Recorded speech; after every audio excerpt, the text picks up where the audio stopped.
फारूक सलीम साहब, मैं आपसे सवाल करना चाहूँगी जिसमें आर्मी चीफ ने खिताब करते हुए कहा कि मुल्क की मईशत के लिए तमाम इदारों को मिलकर काम करना होगा। अब जिस तरीके से तमाम इदारे मिलकर काम कर रहे हैं, ख़ासतौर पे आर्मी चीफ की इसमें कोशिशें बड़ी काबिल ज़िक्र हैं, तो इस तमाम तर सूरत हाल के पेश नज़र आपको लगता है कि जो गैर मुल्की सरमायाकार है उसका पाकिस्तान में सरमायाकारी के हवाले से जो एतमाद है वो बहाल हो पाएगा? देखिए, पाकिस्तान के जो मिनरल रिसोर्सेज हैं उनके हवाले से एक तो उनके प्रूवन रिजर्व हैं, कोई 23 के करीब मिनरल्स हैं और उनकी जो डॉलर की मालियत बताई जा रही है वो कोई 6 ट्रिलियन डॉलर तक की बताई जा रही है।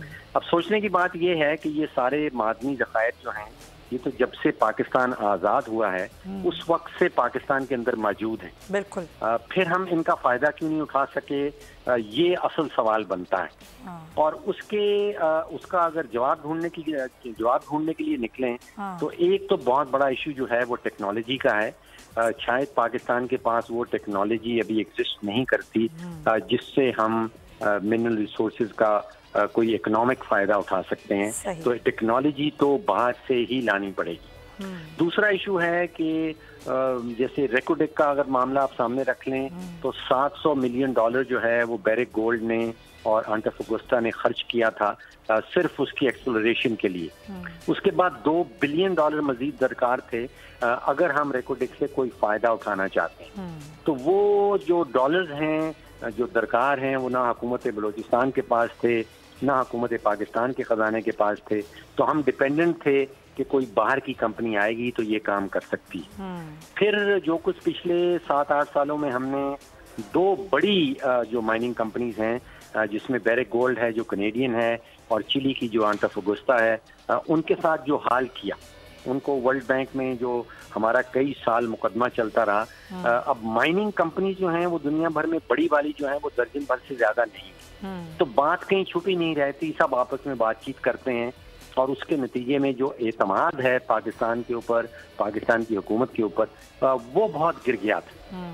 अब मुझे लग रहा है कि जो नई सिमत इख्तियार की जा रही है जिसमें स्पेशल इन्वेस्टमेंट फैसिलिटेशन काउंसिल बनाई गई है, तो उसका एक पैगाम आलमी बरादरी को, आलमी सरमायाकार बरादरी को ये भेजा जा रहा है कि अब पाकिस्तान की पॉलिसीज में तसलसल रहेगा और पाकिस्तान के अंदर जो इश्यूज आ जाते हैं सूबों और विफाक के दरमियान, उनकी जिम्मेदारी भी ये नई काउंसिल जो है वो उठाएगी। तो होपफुली जो प्रॉब्लम्स सरमायाकार बरादरी को या खत्म हो जाएंगे या डिजिटल लोन स्कैम, आवाम को कर्जों के जाल में फंसाकर लूटने वाले भेड़िए बेनकाब। बोल की काविशें बाराबर साबित हो गईं, ऑनलाइन कर्ज माफिया के गिर्द घेरा तंग हो गया है। बोल ने दिया अपने आवाम का साथ, उठाई इस स्कैम के खिलाफ आवाज। बोल की डिजिटल लोन स्कैम के खिलाफ आगाही मुहिम की सबसे बड़ी ट्रांसमिशन 59% आवाम ने देखी अपनी स्क्रीन पर, क्योंकि बोल है पाकिस्तान का नंबर 1 न्यूज चैनल। सब्सक्राइब करें और बेल दबाएं ताकि कोई खबर रह न जाए।